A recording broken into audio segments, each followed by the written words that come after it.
Welcome to ProjectME, the podcast. I'm your host, Tiffany Carter, the founder of ProjectME, multi-millionaire entrepreneur, former TV newscaster, money-making expert, female empowerment speaker, and self-proclaimed office supply addict. My mission is to take the mystery out of making big money. Every week on ProjectME, the podcast, I'll share success tips, strategies, and stories from other entrepreneurs, experts, and millionaires, showing you exactly how you can achieve your most exceptional life. Now let's get to it.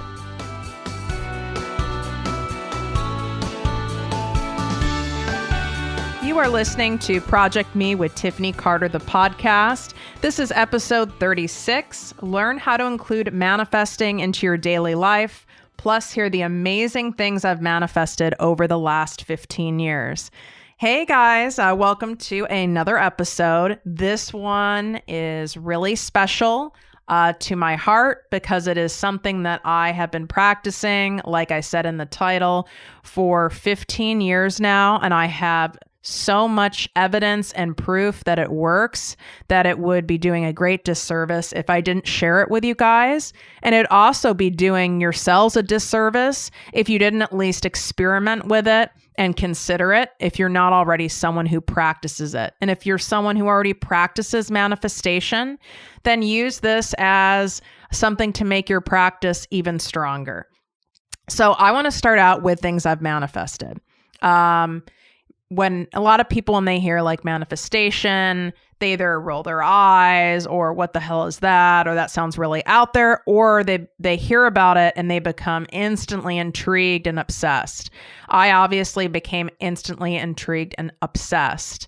The universe brought someone into my life 15 years ago as a friend, basically someone who I saw, almost like as a family friend figure, someone who I grew to trust. And he slowly introduced me to manifesting and the law of attraction after I'd already developed a trust and a high respect for him. So I was able to hear him, right? I wasn't like, what the heck are you talking about? I wasn't a spiritual person at all. So I certainly wouldn't have heard him if he came right out of the gate with it. And I loved his energy and how serene and how calm he was and how certain he was and how much faith he had. And so I was really willing and open and receptive to hearing him. And he makes all of his money to this day on teaching manifestation and helping people elevate their manifestation practices. So it's just amazing how the universe connected me with this person when I didn't even ask for it. It's as though, whatever you guys believe in, but like a higher power knew I needed this in my life. And then someday, right, I would hopefully pay it back and teach others some of these lessons, which is what I'm doing with today's episode. So some of the cool things that I've manifested are most all of my world travels I've manifested, asked for and manifested. My friends in my life now, asked for, manifested. My fiance, my ring, like the exact ring from the exact store, and he had no idea that that's what I wanted. It's from Tiffany's. I probably would have never made a point of saying to a man, like, my ring must be from Tiffany's, because that sounds like pretty extravagant. It's not my style to do that. And I got the exact ring that had been on my vision board for a year and a half. The house that we bought together, that was manifested. And we saw many, many, many homes that we had to say no to. Even homes that I was on the fence about, that I was maybe going to kind of settle for, but something told me not to. We found the house. It's incredible. It really is incredible. Then there are other things that are, I consider more smaller things, like maybe a certain like luxury handbag, or attracting certain clients into my business. That's another thing. I could go on and on with how many things and a ranging of, scope and size, right? But it doesn't have to just be like tangible luxury stuff, okay? I have also helped manifest my health being greatly repaired and restored.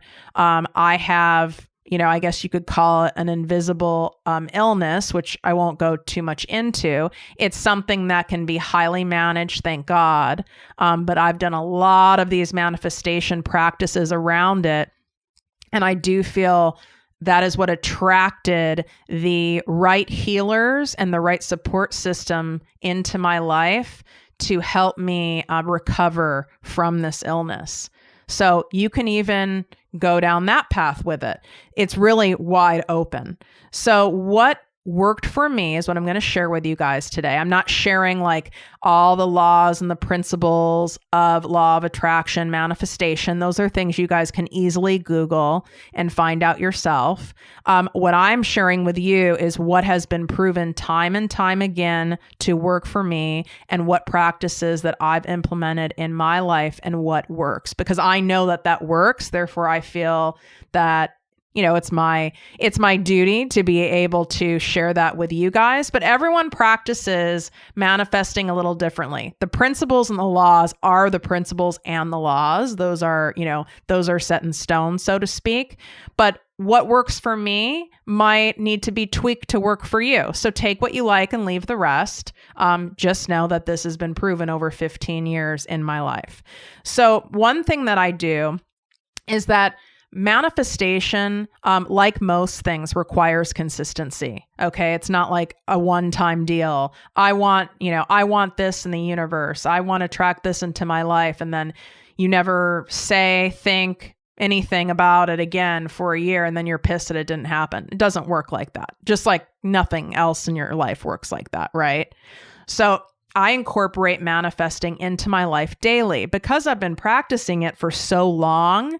It's a habit now. And that's what I want for you guys. You want it just to be a natural, steady habit that in your life. And it's a positive habit. And it's one that doesn't take some like amazing strenuous effort. I'm not like telling you to go on a 10-mile daily run. So I know you can do it.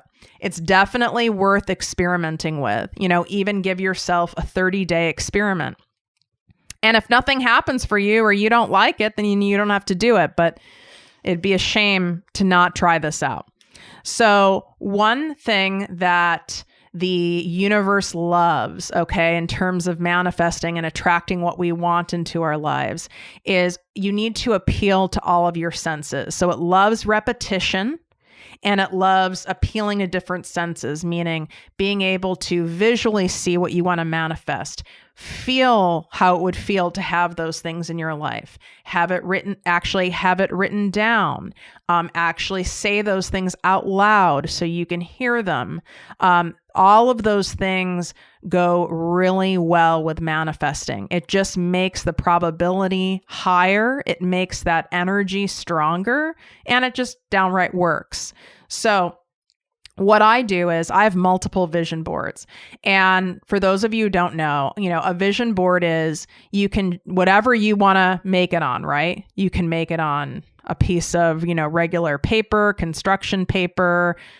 You can even make a digital version. I highly recommend having a tangible version for sure, and an optional digital version, because the tangible version where you're actually cutting out pictures and words and things that match vibrationally with what you want to attract in your life. Like when I cut out, the Tiffany and Company logo and the Tiffany ring. And then I also cut out a girl who was clearly being proposed to and how happy she was. Those are things I physically clipped out and I saw, and I had an emotional response when I was doing it. I felt excitement.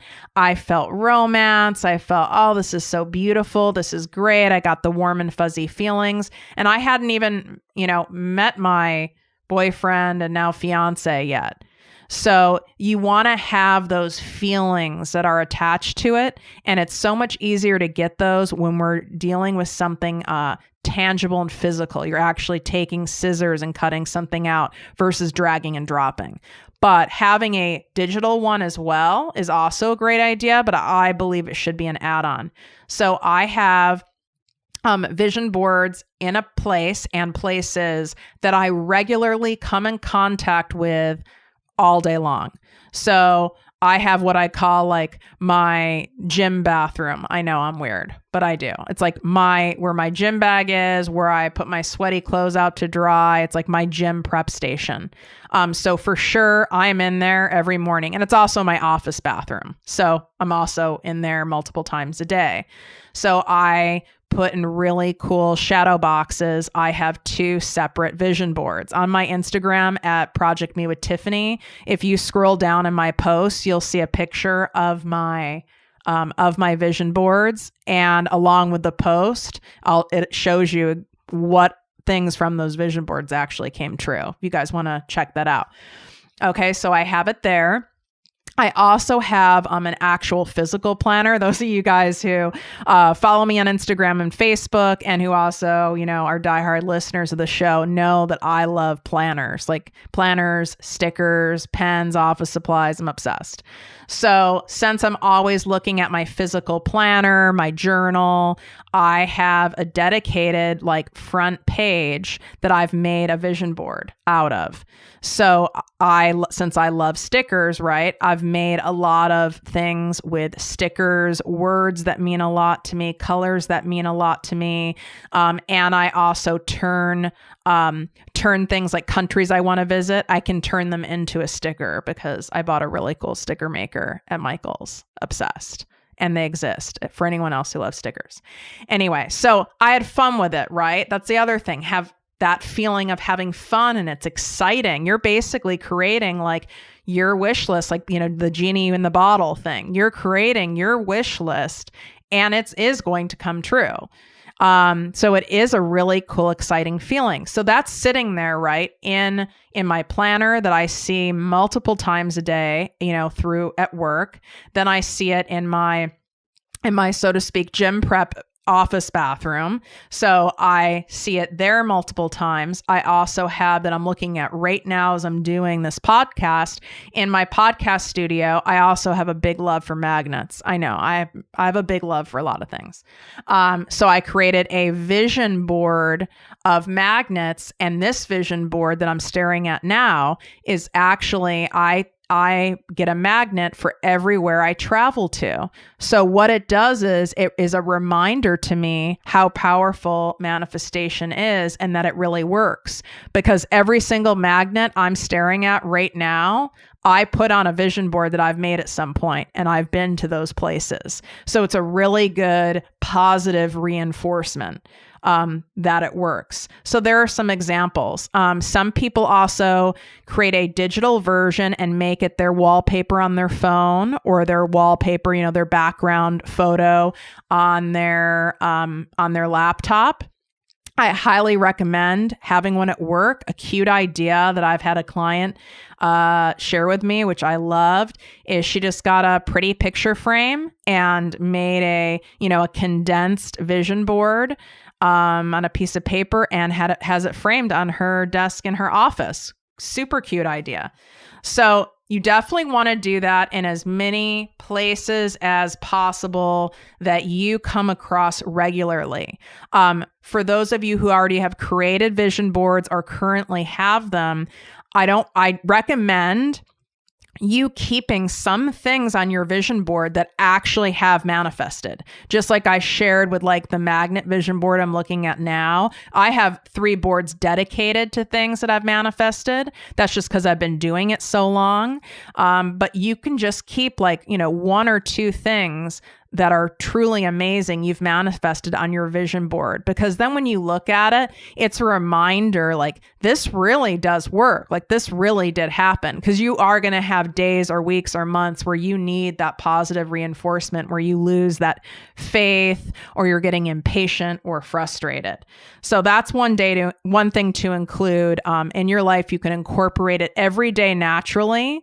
And what I do is whenever I see it, even if I don't sit there and really stare at it and immerse myself in it, I definitely acknowledge it. It's better if you can look at the vision board and make a point of scanning all the things on there and say a statement to yourself of, all of this is coming true for me and more. I deserve all of it. Have very positive present tense statements you say to yourself, whether it's out loud or in your head, every time you look at it. And it can be a simple one sentence thing like, this is happening for me now.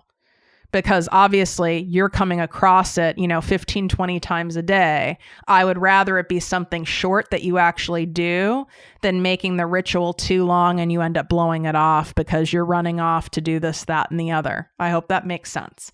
So sometimes I'll also just look at it and just say like, amen. I'll look at it and just acknowledge that it's there and say, amen. That's my way of saying like, I trust that the universe is making these things happen and it's working for my greatest good.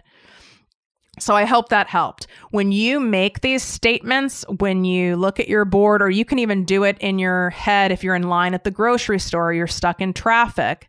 When you make them, make sure they're in the present tense. And this is what was really hard for me because it's like, well, how can I say, that I have my dream house that has the beautiful, luxurious backyard that's private with a pool. Like, how can I say I have it when I don't? That's a lie.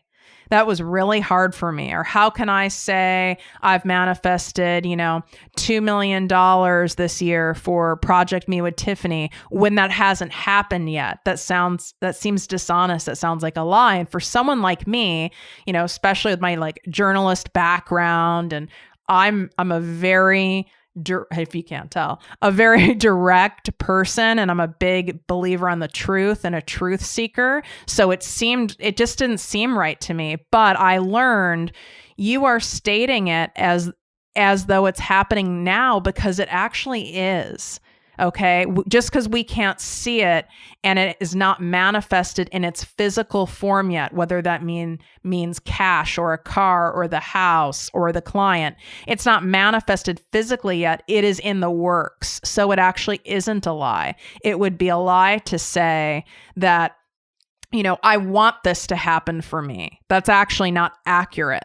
So I hope that helps a little bit with that mindset of, well, that seems dishonest. It's actually inaccurate to say it any other way. Because if you are putting it out there very clearly that this is what you want in your life, once you put it out there, the work is already begun. The work has begun to make that happen. So to say that it's not happened yet, or you hope it'll happen, or you wish it will happen, it's just not accurate. So what you want to make sure is you say I am statements, or what's also easy to remember is making sure this is happening now for my greatest good. I like to keep things short because we start adding things that are too long, and all of us are a little lazy mentally by nature. That takes just too much work and time. So I say, just make sure you say, this is happening now. This is happening now for my greatest good. This is happening now and even more. I am statements. I am attracting the love of my life right now. So make sure you're using present tense. It's happening right now as we speak statements, and do that when you're looking at your board, and do that when, you're in traffic or you're in line somewhere. Instead of sitting there and scrolling Instagram and zoning out on that, do this instead. You can even put all these statements in a notes app in your phone and go through that instead when you're waiting in line or you're waiting for a friend to meet you somewhere. Instead of doing things like scrolling social media or Googling random stuff or whatever it is you do something that's productive, that's going to be majorly impactful on your life. And scroll through those statements and read through them 3 times, read through them 5 times. And that does not take any more time out of your day, and it really doesn't take any more energy. In fact, it's giving you energy by doing that versus looking at soul-sucking things online. Just saying. Okay. So the most difficult part for me, aside from getting down to the facts that using now statements, present statements, that was very hard for me. But the hardest thing really for everybody is letting go of how and when these things, situations, stuff, whatever it is going to come into your life and how. It's really none of your damn business how. It really isn't. It's not your business how you are going to be able to have a 2-week journey through Italy. Does it really matter how, as long as it's for your greatest good? Does it matter? So you need to let go how. You have to let the universe have some room. Just like no human being, including yourself, would like to be told, oh yeah, I'd love for you to cook me dinner, but I'm going to tell you exactly how to do it. Well, no, now I really don't want to cook you dinner if you're going to do that. Or someone offers to do, let me help you with your laundry. Okay, yeah, you can help me with my laundry. I'm going to tell you exactly how you can do it and you can't do it any other way. Well, how do you think that would feel? Well, God, I'm never going to do laundry for you again. Or in fact, I'm not going to do it at all. Well, the universe doesn't act very, very different than that. So you need to allow it breathing room to be able to do the how.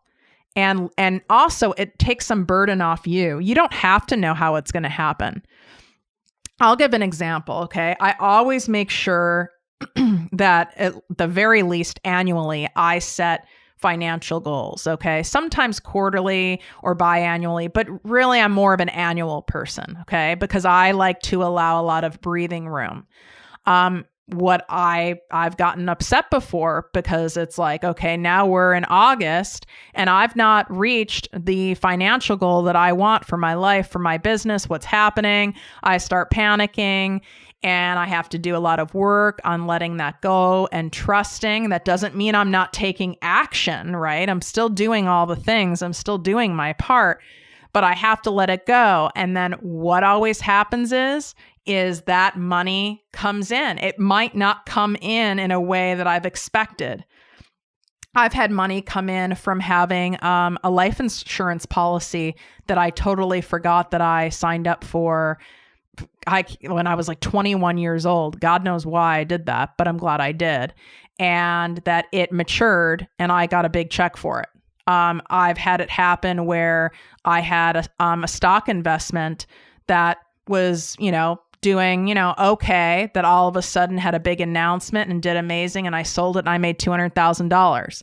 You just don't know, was that money through the avenue necessarily of my business per se, which is what I asked for? No, but does it really matter? Because the overall financial goal was met. So there's an example. Does it really matter if Aunt Susie gave you that Louis Vuitton bag for Christmas, the exact one you have on your vision board, or that your husband gave it to you, or that you won it in a luxury giveaway contest or something like that? Does it really matter? You have the damn bag. And by the way, the fourth option, you had the funds to buy the damn bag yourself. That also counts. Okay. So you want to make sure you allow that breathing room. The other breathing room you need to allow is the when, which is, that's so hard. That's so hard. We want things. We want a better life. We want the things we want. We want the success. We want the feel goods. We want the travel. We want all of it and we want it now. Well, of course we do. And the universe knows we want it now. It's not stupid. It's a good thing. It's something that's awesome. Of course we want it now, but it doesn't work like that. We don't get to dictate when. Like I said, I had my fiance. I actually had my fiance on my vision board, the exact location and country where he proposed in, and the exact ring. That was on my vision board for 1.5 years. It was on there so long that I forgot that Turks and Caicos, which is where he proposed to me, was on my vision board because it was a really small country cutout from a magazine, and it was up in the corner. And my eyes, I guess, didn't go there as often, or because I kept seeing my vision board so long, I may have forgotten, but I never took it down. I never took down those things from my vision board. And it took 1.5 years. And all those things happened. So yeah, you've got to let go of when you have to trust, but that's not always easy. There are going to be days or months where we're like, oh my God, this is ridiculous. Or things that look like they are the opposite of manifesting. Like, oh my God, I just got this giant bill in my mail I wasn't expecting. And now I'm going to, now I have to clean out my entire account. And I just put on my vision board that I want to make, $100,000 this year. And now I'm going backwards. What the hell? Okay, well, let me tell you, I can't tell you how many times in my business, in my life, I had to go backwards financially to have a large trajectory forward. And if you read any autobiographies or biographies of multi-millionaires and billionaires, they will all tell you the same thing. A lot of them went full on bankrupt and had to build up from there. It's just what happens. Sometimes you do have to go back to then be shot way forward. It's just how it is.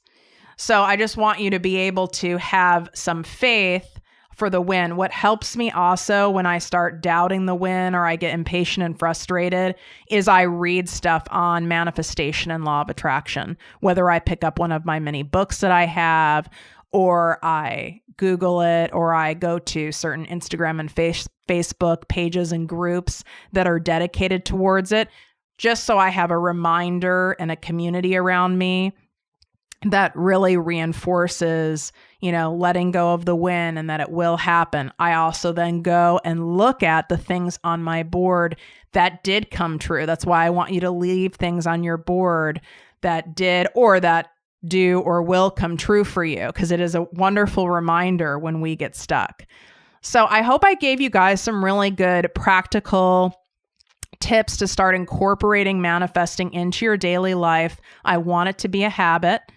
And if this is something that you've dabbled in or something you've considered, or this is totally new to you, just experiment.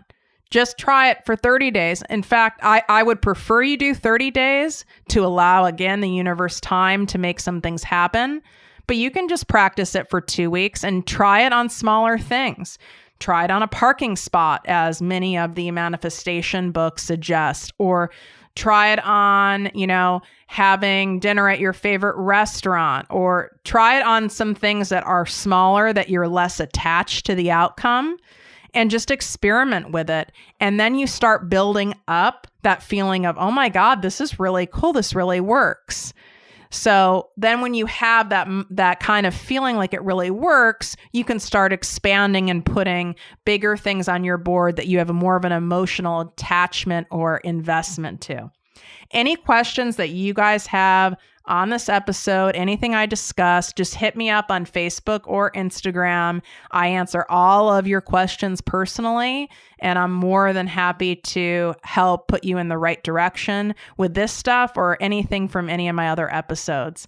And again, I want to thank you guys for those of you who leave a written review on iTunes for the show. That really helps us keep this show going. As I've said before, it is not free to produce. So that is incredibly helpful and appreciated by all of us. As always, wishing you great health, wealth, and worth. Thanks. If you enjoyed this podcast, please write a 5-star review on iTunes. Not only will this make me super happy, but it will allow more listeners to find our special show. Simply help me help others.